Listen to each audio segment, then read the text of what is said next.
Together, growing in faith, changing communities.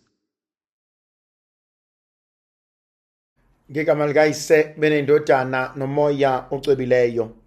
Namhlanje ngifisa ukuba sibuke ivangeli lika Luke chapter 9 verse 43 kuze kube uverse 50. Luke chapter 9 verse 43 kuze kube uverse 50. Igama lami nguFather Thembelani. I am a Catholic priest in the Archdiocese of Durban. Welcome to this morning live. Nkulunkulu sengathi angasibusisa sisakhulekelana ukuba lokho esikufisayo makube intando yakhe, lokho esikukhulekelayo makube kuhle kuyena nasempilweni zethu njalo njalo. Verse 43. And all were astounded by the majesty of God. Bonke bamangaliswa amandla kaNkulunkulu. Yabona thandwa zami, kunalesifiso empilweni nasenhlizweni yami.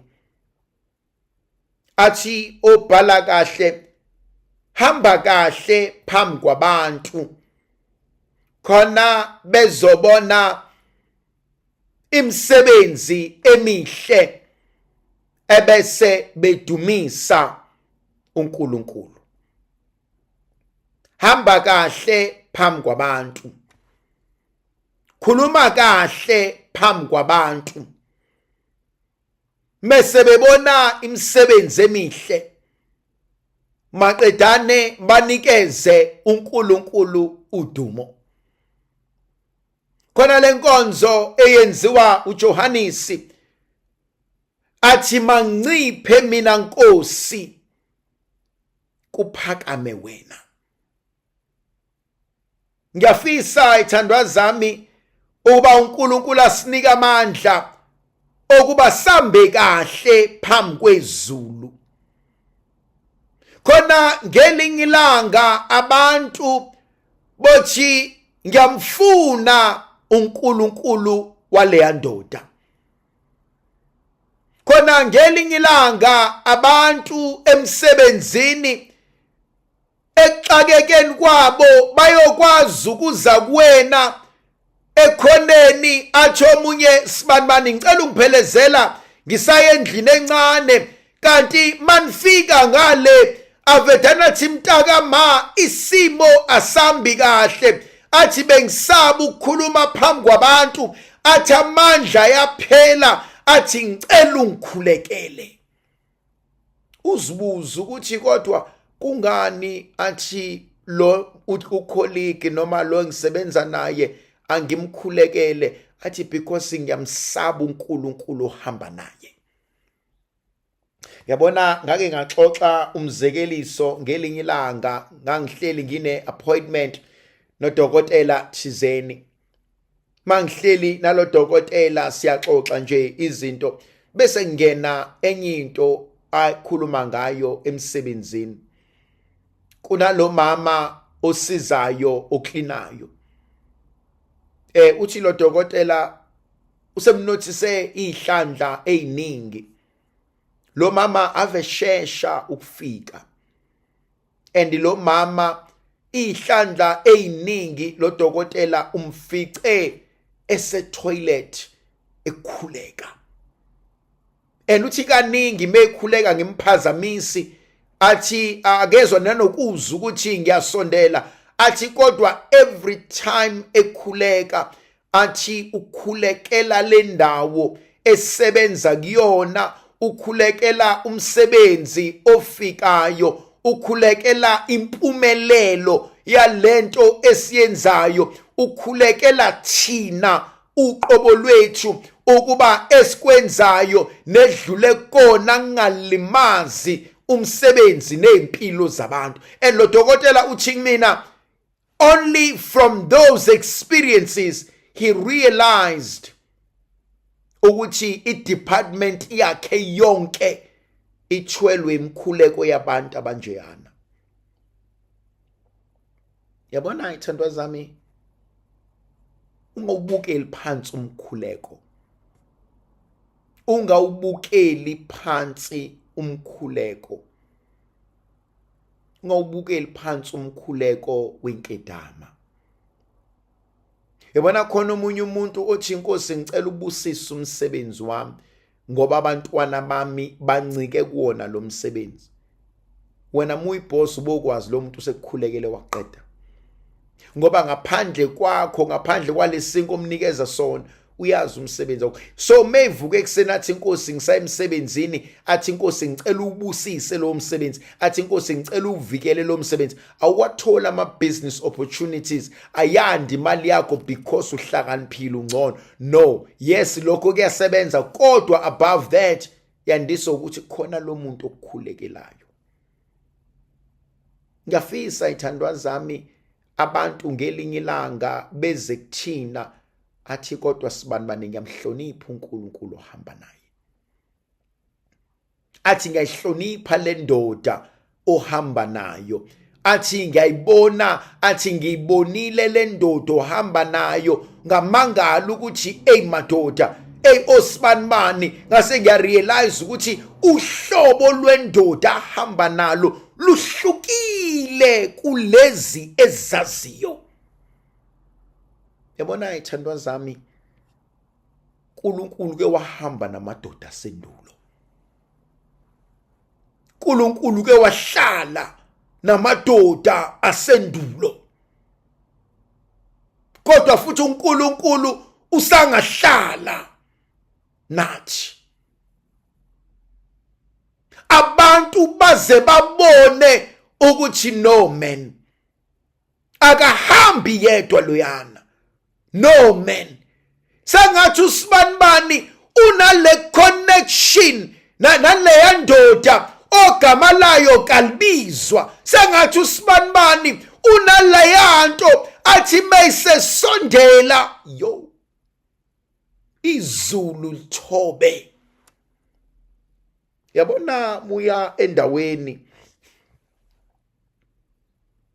khona abantu okumele mabengena bayi-introduce ukuthi excuse me, khona abantu mabe endaweni kufanele bayi-introduce hayi igama lami mina ngusibanibani ngisebenza endaweni ukuthi. Khona abanye abantu mabe endaweni they don't have to introduce themselves because bayaziwa. Uzwa ibossi ihleli ngaphakathi ithi hayi mteteleni lo muntu. Uzwa bekuvimba lawo nogada nama securities nabanye abantu ko reception, uzwe kuphuma umnikazi wento akuthopha uqhamuka, kubo yena okhothama kuwena. Hayi ngoba ekhothama kuwena kodwa ukhothama kule ndodo ohamba nayo. Eyithandwa zami kuve kubalekile ukwengamelwa. Awengamelwa, awuvuke ekseni wengamelwe. Awuvedane nje kodwa no kunalento uNkulunkulu agcine seyenza, agcine sekwengamela izulu.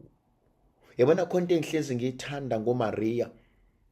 Man le ntombazane babenge bayibize ngendlovukazi yengelosi, ngendlovukazi yabapatriarch, ngendlovukazi yabafela ukholo, ngendlovukazi yabavuma ukholo uma yayingengamelwa.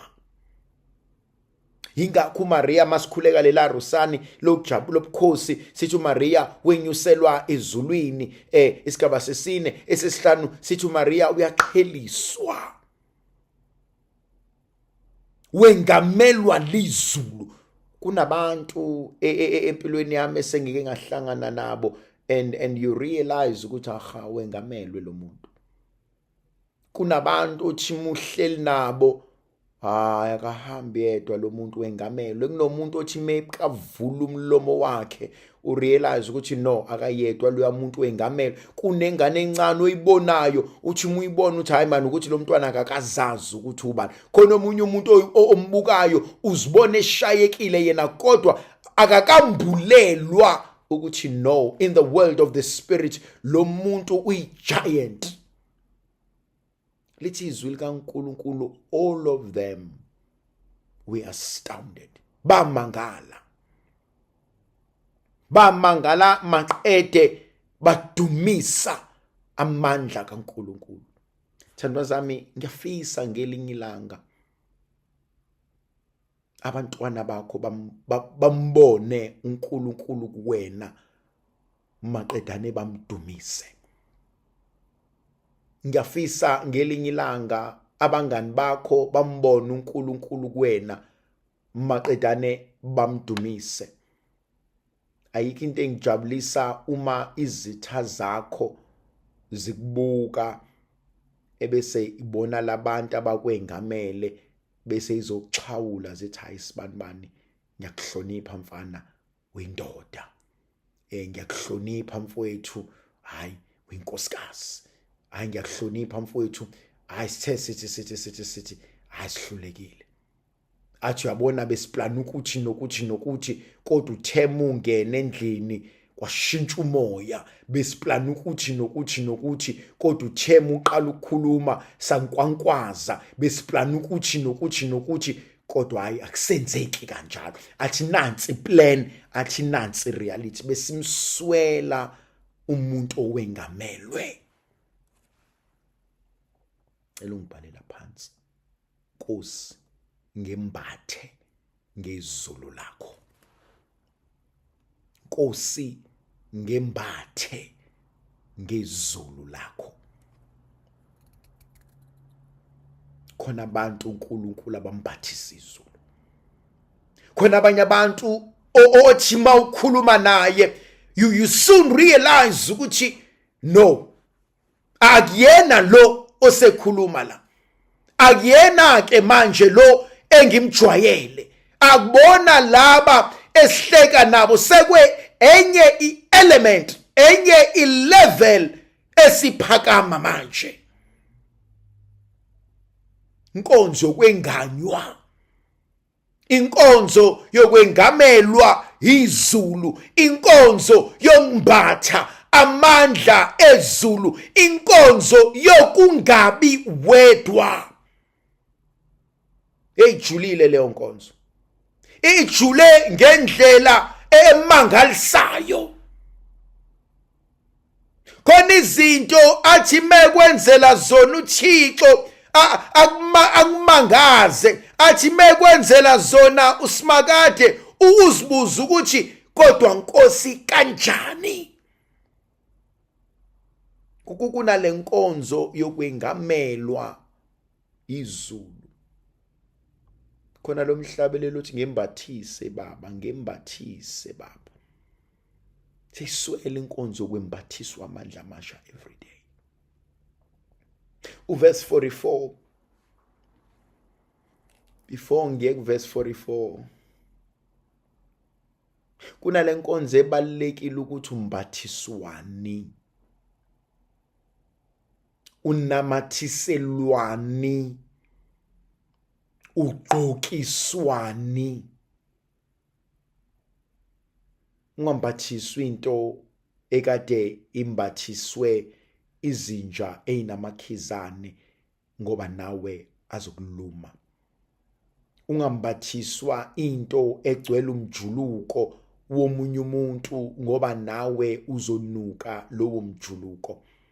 Ungambathiswa into edlala izinja nezilwane ngoba nawe uzophenduka izinja nezilwane. Yembathiswa amandla ezulu. Ungambathiswa noma yini. Out of desperation ungavedani uyombatha noma yini. Khona igama lezulu elijulile lithi ungahambi umbatha noma unobani ngoba uzodliwa amakhizane. Khona abanye abantu out of desperation bagcina sebembatha nanoma inobani. Khona abanye abantu ngenxa yokuxakeka nangenxa yosizi baendapha sebembatha nanoma inobani ngoba ba desperate. Verse 44. While they were all amazed at his very deed, he said to his disciples, "Pay attention to what I am telling you. The Son of Man is to be handed over to people." But they did not understand his saying. Its meaning was hidden from them, so that they should not understand it, and they were afraid to ask him about his saying. Engimangazi uJesu, bonke bamangazwa ilamandla angaka. Bonke bamangazwa ilobukhulu obungaka. Ebese uJesu ethi wePetrus, weJohannes noJakob, athi eyethi inkonza kuyona yokuhlala entabeni kakhulu, athi asambeni sekubantu bakaNkulunkulu. Ngicela ungibhalela phansi. The God on the mountain is still the same as the God of the valley. The God of the mountain is the same as the God of the valley. uNkulunkulu wasentabeni uNkulunkulu wasethafeni. The God of the mountain is the same as the God of the valley. Akuve kulula kwabanye abantu ukudumisa uNkulunkulu uma izinto zibahambela kahle. Akuve kulula kwabanye abantu ukujabula uma izinto zihamba kahle. Kodwa bengifisa ukuthi kumina nakuwena, the God of the mountain is the same as the God of the valley. Noma kumnyama kodwa uNkulunkulu ukhona. Noma kubanda kodwa uNkulunkulu ukhona. Noma uzizwa uwedwa kodwa uNkulunkulu ukhona. Noma kubhlungu kodwa uNkulunkulu ukhona. Ngifuna ukuthi kuwena kodwa uNkulunkulu ukhona. Write that down for me. ... kodwa uNkulunkulu ukhona. ... or period kodwa uNkulunkulu ukhona. Noma ngigulelwa kodwa uNkulunkulu ukhona. Noma ngishayisa imoto kodwa uNkulunkulu ukhona. Noma ingane yami ngangifuni kodwa uNkulunkulu ukhona. Noma sekunje kodwa uNkulunkulu wami ukhona. Hey. Imagine if you did that. Imagine if you made that. Khona izimo ezizovuka empilweni yakho, khona ukubalisa okuzokwenzeka, khona ukuphithizela okuzovuka. Ngifuna ukuthi ... kodwa uNkulunkulu wami ukhona. Qhosha ngaloNkulunkulu. Hlala kuyena. Noma kungenzakalani kodwa uNkulunkulu wami ukhona. Unganaki ukuthi abantu bathini. Unganaki ukuthi ama predictions athini. Unganaki ama statistics athini. Unganaki ama commentators athini. Uzunganaki nanokuthi imicabango yakho ithini. Thana wena ... kodwa uNkulunkulu wami ukhona. Yazi khona iclip engake ngafunda ngayo. Ubaba uthathe indodakazi. It's a daughter father retreat. Yafisa ukuyenza one day. Obaba nje bahamba namadodakazi abo. And they were given instructions. Amadodakazi, this was in the boot camp. It was in a camp. It was ehlathini. Obaba banikezwa ama instructions. amadodakazi are blindfolded, bavalwa amehlo, ababoni inhlobonhlobo. And amadodakazi awavunyelwe ukubuza nokukhuluma nabazali babo. Kodwa the only thing they need to do is to listen. Is to listen to the instruction, is to listen to the voice, is to listen to the presence, is to smell iphunga likababa wakho. Then follow that. And the intention was simple. They were going to walk with them and bring them home safely. Endleleni ubaba uyahamba ulokhu eyikhulumela nje nendodakazi, uyibambe ngengalo, indodakazi i-comfortable. Then there comes another instruction. Qhubeka ukhulume kodwa ungabusambamba ngengalo. Kodwa futhi qhubeka uhambe, ayikulandele. Ningakulandeli ayikulandele, wena qhubeka uhambe. And obaba do the same. Do the same. And another instruction, iyaqhubeka, hambani manje kodwa nisakhuluma. Awumthinti, awukhulumi naye. Lengane efanele ikuzwe ngephunga, lengane efanele ibe seduze kwakho, lengane efanele ilela ama footsteps akho, lengane efanele idistinguish ukuthi akuyena kubaba ohamba la, abanye abantu laba, nangu mina wami ubaba. And bayahamba endleleni. Tekusuka kwathiwa ayime lengane. Ayime manje lengane sekumnyama, ayime kwathiwa ubaba abahambe kodwa lengane azihlale la manje. Zahlala lezi ngane. Sekuthulekile kuthe cwaka. Instruction has been clear. Ayisale lezi ngane obaba abasekho. Don't forget, the first instruction was the only instruction they must listen to.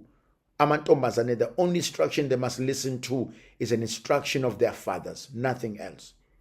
So lona wayekade leader ebese instructor obaba ingane zenu azime bayimisa, wayese instructor obaba ukuthi hambani manje lezi ngane isale zodwa. After 4 or 5 hours sitting alone in the darkness, 7 hours, 8 hours, thulekile.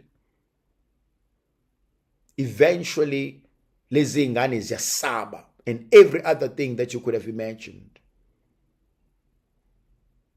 Ingane zanikwe instruction yokuvula amehlo, from being blindfolded. And every child ezevula amehlo phambi kwakhe, ubaba wakhe wayihleli embuka, emgadile, even though ubaba was silent. And you could have seen ingane crying and hugging their fathers. And ubaba wathi mntanami, even when I was not talking to you, even when you thought I was away, I was always with you. Unjani uNkulunkulu wethu? Akashiyi. Akasuki. Write this down for me. uNkulunkulu akasuki ezwini lakhe. uNkulunkulu wethu akasuki ezwini lakhe. Akuthembisile uzokwenza. uNkulunkulu wethu akasuki ezwini lakhe. Uma ethe ngizohamba nani, he means it. Uma ethe ngeke ngikushiye, he means it. Uma ethe nalokhu senqotshiwe, he means it. Uma ethe shiyela kumina, he means it. Methembe uNkulunkulu. Methembe uNkulunkulu. Asambeni siye ku verse 46. An argument arose among the disciples about which of them was the greatest. And Jesus realized the intention of their hearts. He took a child and he placed it by his side, and he said to them, "Whoever receives this child in my name receives me, and whoever receives me receives the one who sent me. For the one who is least among all of you is the one who is the greatest." Khona lento esilimazayo njengabantu. Lento yokufuna ukuba I'm the best of them all. I'm the smartest in the room. Imina oy blue-eyed boy yeboss yami. Imina ongcono kunabo bonke. Isifo leso ithando zami. Ukugula lokho. Kunabantu abalimele belinyazwa abantu aba-threatened, abahlezi befuna ukuba zintandokazi. Kunabantu abahlezi befuna ukuthandwa ngamagama abanye abantu. Lokho sikwazi empilweni, sikwazi emakhaya, sikwazi emsebenzini, sikwazi nasebandleni likaNkulunkulu. Kunabantu abangenakho ukuthula, abahlezi bene chaos. Kunabantu abangazwani nokuthula. Makuke kwafika bona kuzoxatshana. Makuke kwafika bona, something wrong is going to happen. Abazwani nokuthula.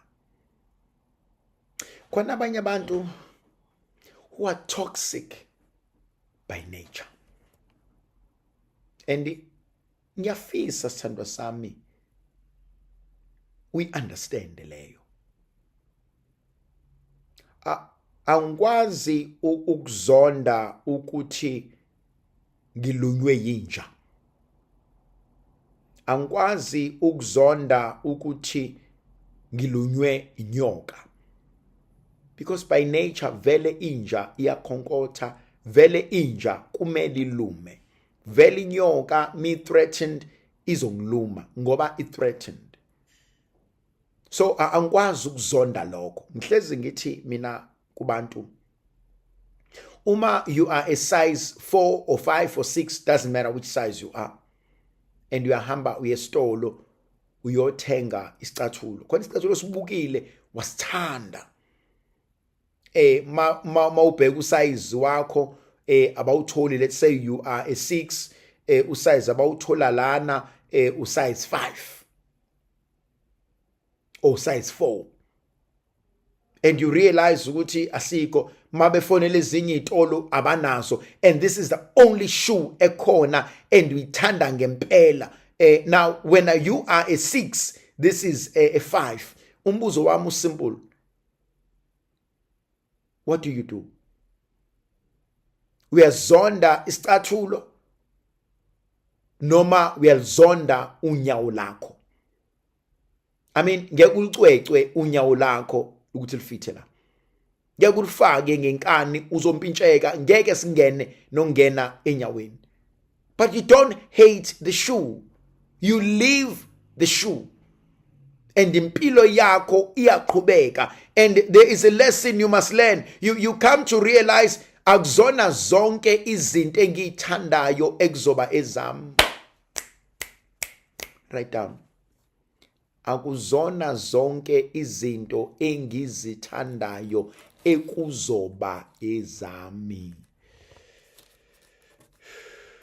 Akuzona zonke izinto engiyithandayo ekuzoba ezami. And I think ila isilimala khona nabanye babantu. Akuzona zonke izinto oyithandayo ekuzobe ezakho. and uthola omunye umuntu ukuthi usenomona, uthola omunye umuntu ukuthi useyakulwisa, uthola omunye umuntu ukuthi senginenzondo, uthola omunye umuntu ukuthi seningxabano, seniyahletshwa, seniyashayana ngoba uphethe into ayifunayo. Sithandwa sami, akuzona zonke izinto engizithandayo ekuzoba ezami. I've got to learn to accept that usize 4 ngeke ungene ngoba mina ngusize 6. Akukono kwami, akusona isabelo sami. Abanye abantu bashayelwa leyo nto empilweni. Ngisuke ngafuna intombi kanti intombi sishade wena. Ngisuke ngafuna leya ngane kanti leya ngane yakho. Ngisuke ngafuna leya position kanti leya position yakho. Ngisuke ngafuna ukuthi kanti lokhana kono kwami. Even noma usunikwa zokuhlula. Ngoba usize 6 ngeke uyohlala ku size 4. It is impossible. So abanye abantu bayithatha into bazi izobahlula. But okay, glitz ngcono singayitholi sonke. So that's point number 1 for me. Akuzona zonke izinto engiyithandayo ekuzobe ezami. That's point number 1. Point number 2 that I always find it easy. I think unenkinga umuntu othi mekade esesitolo wabona isicathulo wasithanda sangamlingana uzobuyela ekhaya and for the next 5-6 months ngeke aphinda sithenge esinye isicathulo because inhliziyo yakhe isahleli kulesa sicathulo esingamlingana esingasoze samlingana. Ngifuna ukuthini? Learn to let go of your past. There are people who are in your past and they are not in your future for a reason. Kunabantu uNkulunkulu angavumanga babe kwi future yakho and uNkulunkulu bashiye kwi past for a reason. Learn to let go of your past and make peace with it. Moyo ngcwele uthini kodwa? Uyambona uNkulunkulu mebuka abantwana baseGibhithe sebephambi kolwandle olubovu. Mathi babebheka emuva bayisaba ebesethi uNkulunkulu kubona athi phendukani nibuke emumva athi because laba enibabonayo anisophinde nibabone. Namuzwani kodwa uNkulunkulu ukuthi ufuna ukuthini? Khona abantu, khona izimo uNkulunkulu athi ngiyakuhlunga kuzona, ngiyakophula kuzona, ngiyakusindisa kuzona. Khona nabantu athi sengiyakhipha kubona athi awusophinde ubabone. It is not by coincidence ukuthi they did not make it to your future. Moyo ngcwele kodwa ufunani kuthina? Akuyo celebrate ukuthi kunabantu who used to be in your past but who did not make it to your future. Ngicela uyo celebrate leyo nto. Kunabantu who used to make you crazily in love in the past but did not make it to the future. Kunabantu you thought life was impossible without them in the past but they did not make it to the future. It is by God's design. They were never meant for your future. Ingakho bengekho la. They were never meant, they were never destined for your future. Let them go. You thought baglahlekela. You thought naxabana. You thought wenzakabi. You thought babi. No, they were never meant vele for my future. What more can I ask of you, moyo ngcwele? Kunabantu who were never destined for your future. Let them go. let them go. Point number 3.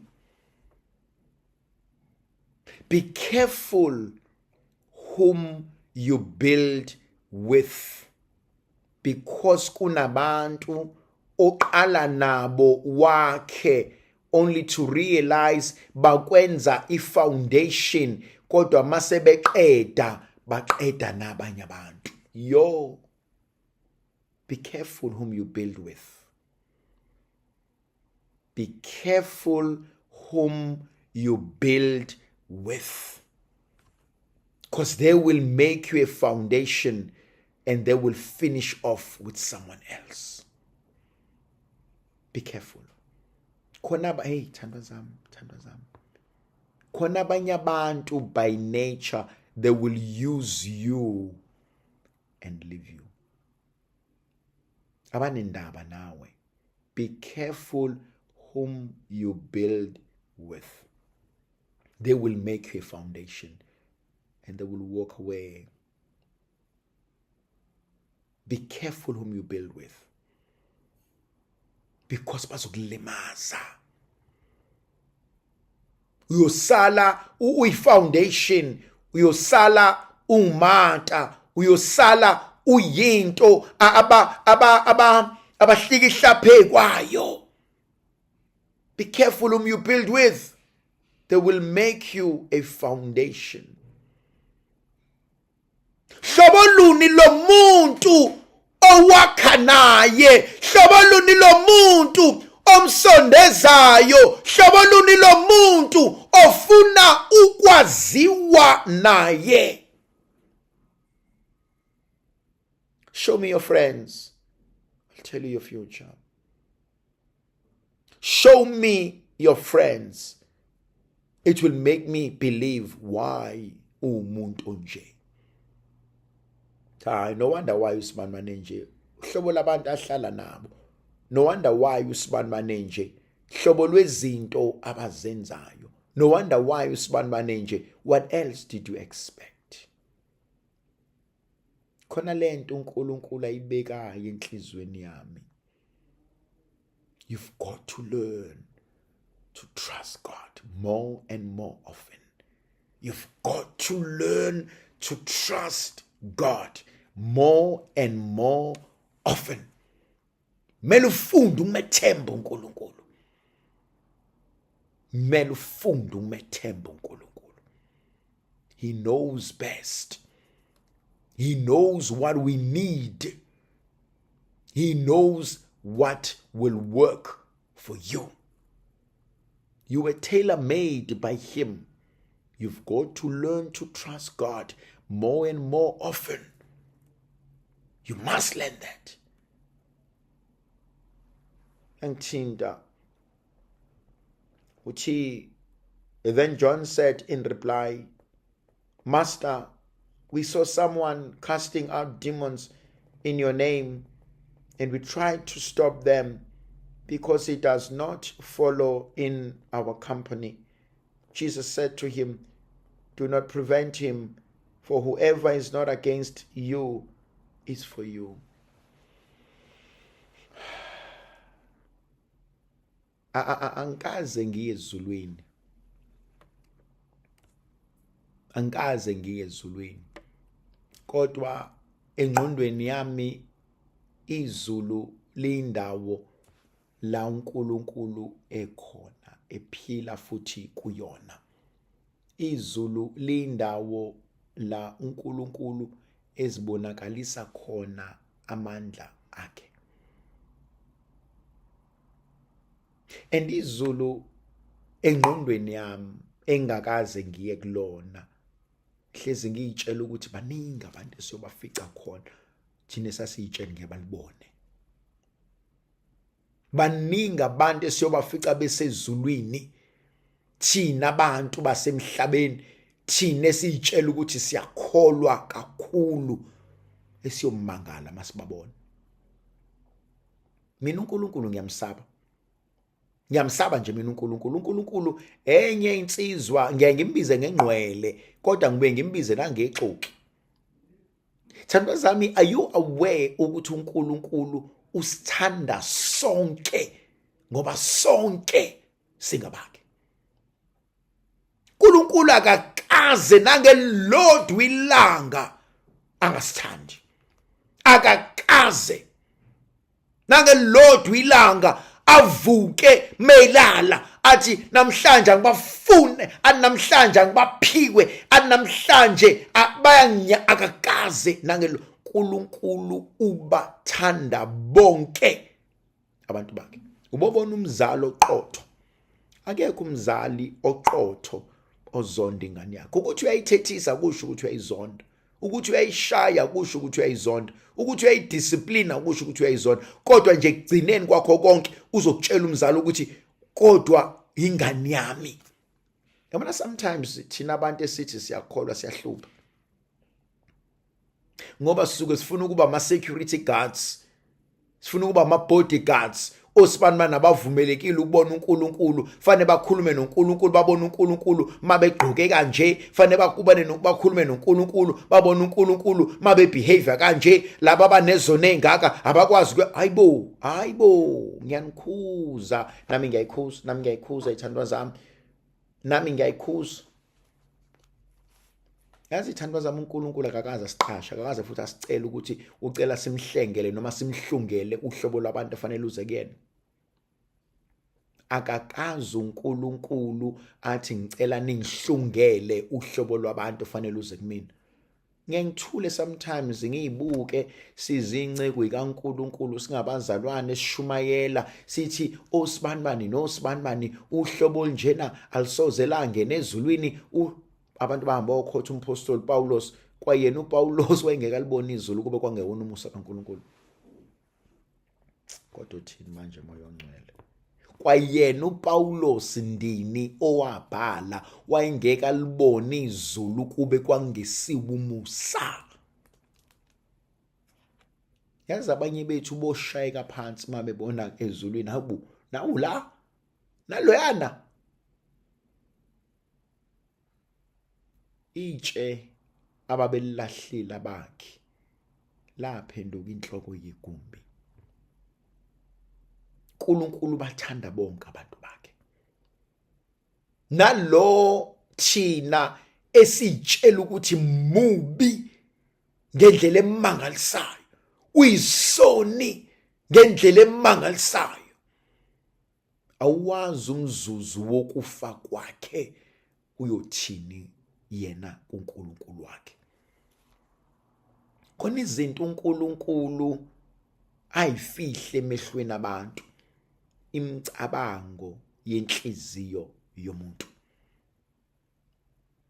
Awumazi umuntu uma esenoNkulunkulu wakhe ekujuleni kwenhliziyo yakhe uthini. Akekho maziyo. Ingakho mina ngisaba kangaka ekubeni ibodyguard kaNkulunkulu. Ngiyasaba mina ukuba isecurity kaNkulunkulu. Haya uhlobo njena alivumelekile emehlweni kaNkulunkulu, abenze njena abafuneki elakithi inkanti. Wethu zami ngicela ningiphendule mhlambe manje nayo impendulo. Uke wenza uNkulunkulu wazongambulela mina ngedwa.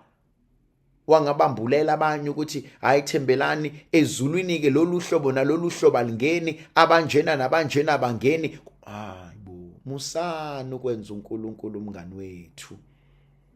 Musana ukuba senza uNkulunkulu ufriend esihlala naye, sidlala umagalobha, sidlala ingqathu naye, asixoxele indaba zabantu esingabuzanga nesingazazi. Yabona ithandwa zami, ngihlezi ngithi mina abantu abakhuluma indaba zabantu ingoba nakho beyisabe zabo. My God, write that down for me.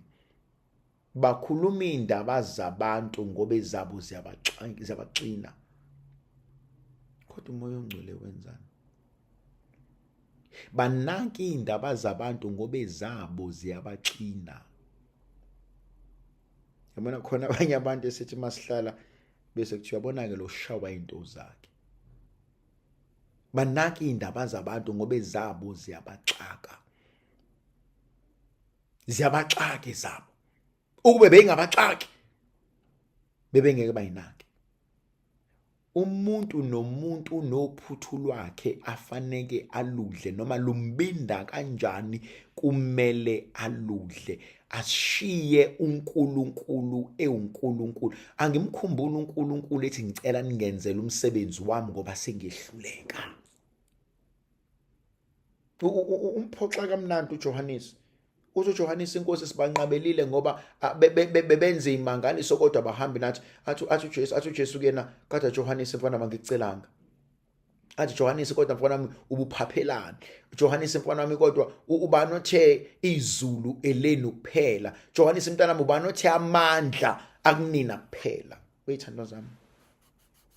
Ngiyakholwa mina uNkulunkulu ngingumntwana kaNkulunkulu. Ngiyakholwa enkosini yethu uJesu Kristu. NgingumKristu. Kodwa futhi ngiyakholwa ukuthi ezulwini ngiyobafica abantu abengesiwo amaKristu. Ngiyobafica nje behleli noNkulunkulu. Nabezinye inkolo ngiyakholwa mina ngiyobafica behleli noNkulunkulu uma ngiphila izulu lakhe obviously. Izulu thandwa zami akuhlela amaKristu kuphela. Akuhlela abasindisiwe kuphela. Akuhleli futhi laba abathi ngayikhetha inkosi ngahlukanisa isono. No, kuhleli wonke umuntu owafumana umusa. Kuhleli wonke umuntu owafumana umusa.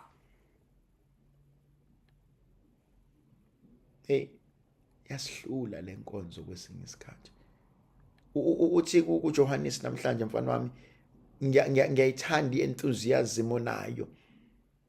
Kodwa izulu nomsebenzi walo wami ubavimbelana, ubanqabelelana, ubabandlululelani. Why ubenze bona babe bangcole wena ube muhle? Ubani othe bona babi kumina? Ubani othe bona ngebalibona izulu? Ubani othe bona ngibanikanga umsebenzi wami? Ubani othe bona ngibasebenzisanga? Ubani othe bona angibambulelanga amaqiniso? Ubani othe bona babi? Khona igama lezulu elithi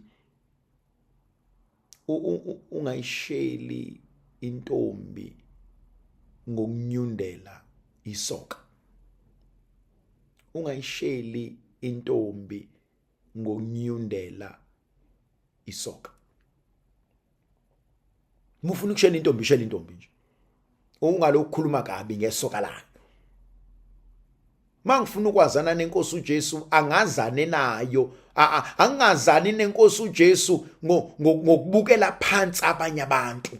Angazani nenkosi uJesu ngokweya ubuze babanye abantu. Angazani nenkosi uJesu ngokudicilela phansi ezinye inhlanga nenye inkolo. Angazani insindiso yami ayingancike ekutheni ngaze ngahluka kubona. Ayincike emseni ayincike emseni kaNkulunkulu. Insindiso yami